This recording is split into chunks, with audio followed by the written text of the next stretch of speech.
Well, let's get more opinion now on Boris Yeltsin's legacy. And joining us is Sergei Strokan, political analyst from Russia's Kommersant newspaper.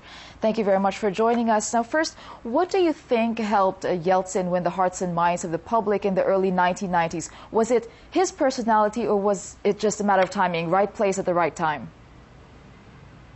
Well, surprisingly, that several years after his death, President Yeltsin, who was the first president of independent Russia, remains very controversial figure, and his legacy is really a hot potato issue which is dividing Russian public. Some, like communists and the nationalists, would never forgive him the demise of the Soviet Union or the great power, how they call it. Others definitely would applaud him, saying that he was the person who crushed communism and who brought the wind of change and wind of democracy to Russia. So, again, let me repeat it, that the question of who was really Yeltsin is still in air. But both definitely agree that Yeltsin would remain in Russian history as one of the most prominent figures. Okay, well, given his early success with the people, why do you think his popularity eventually dwindled?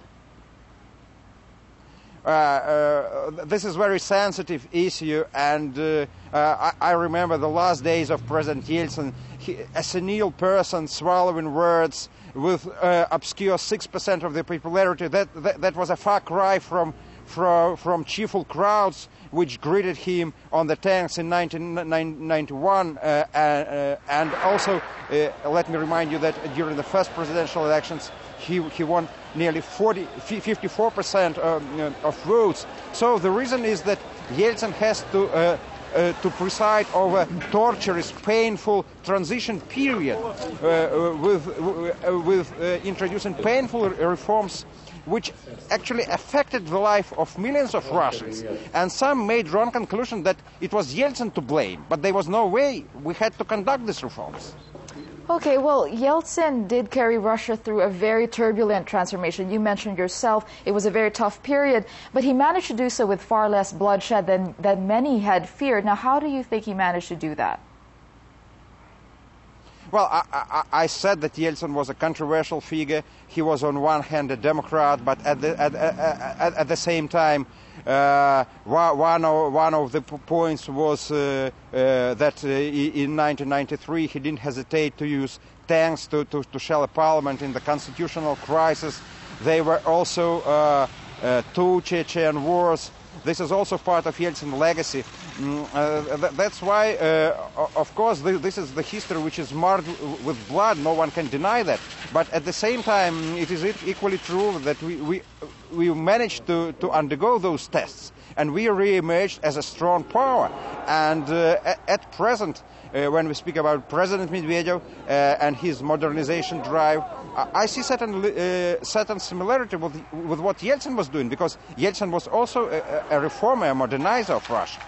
Well, something that's very strong in Boris Yeltsin's legacy is his relationship with the West. He's known as the man who fully opened Russia to the West. But some are saying, and it's still a continuing debate, that he allowed the West to interfere in Russia's affairs way too much. What's your assessment on that?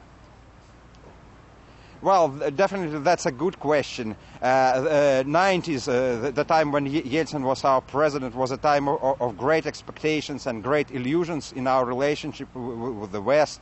Those rosy expectations, according to those rosy expectations, Russia would enter the family of civilized nations just in few years. And as you know, Russia was admitted to G8 during that time.